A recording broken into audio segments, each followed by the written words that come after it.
আপনারা দেখছেন news now, খবরের নতুন ভাষা। তেলিয়ামুড়া দক্ষিণ কৃষ্ণপুর গ্রাম পঞ্চায়েতের গোলাবাড়ি এলাকায় তীব্র পানীয় জলের সংকট ঘিরে দেখা দিয়েছে ক্ষোভ।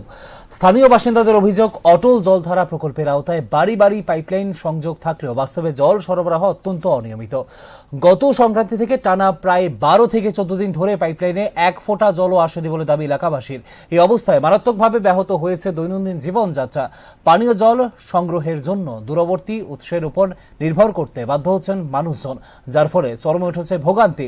শনিবার দলমত নির্বিশেষে রাস্তায় নামেন স্থানীয় বাসিন্দারা। প্রচন্ড গরম উপেক্ষা করে মূল সড়ক অবরোধ করে বিক্ষোভ দেখান তারা। দ্রুত এবং নিয়মিত জল সরবরাহ নিশ্চিত করার দাবিতে সরব হন বিক্ষোভকারীরা।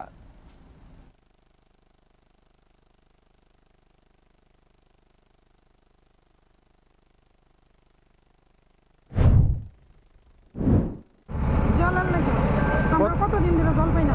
কতদিন ধরে? আজকে হয়ে গেছে গা সংক্রান্তির আগে থেকে আর আমরা অনেকদিন কোয়া হয়েছে, তারপরে জল ঠিক করে কদিন ঠিক করে আবার কদিন পরে পরে নষ্ট হয়ে যায়। আমরা বহুত কষ্ট করতেছি জলের লাগে।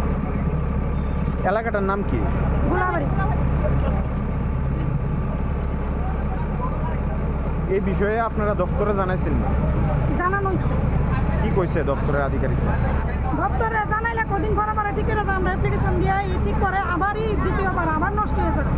আমরা এই জলটা লেগে অনেক কষ্ট করতেছি, কদিন পরে পরে নষ্ট হয়ে যাবে। তো আমরা কতবার দিব আর কতবার দামু কোন এই জায়গাটার সমস্যা হয় তাহলে এরা একবারে ঠিক করো। আমরা এক তো জলের স্পিড নাই, আর দ্বিতীয়ত জল বদ্ধ হয়ে গেছে অনেক দিন ধরে। অনেক দিন যাবত আমরা সংক্রান্তির আগে থেকে আমরা জল পাই। কতটুকু আমরা সমস্যা, জলটা হইলে আমরা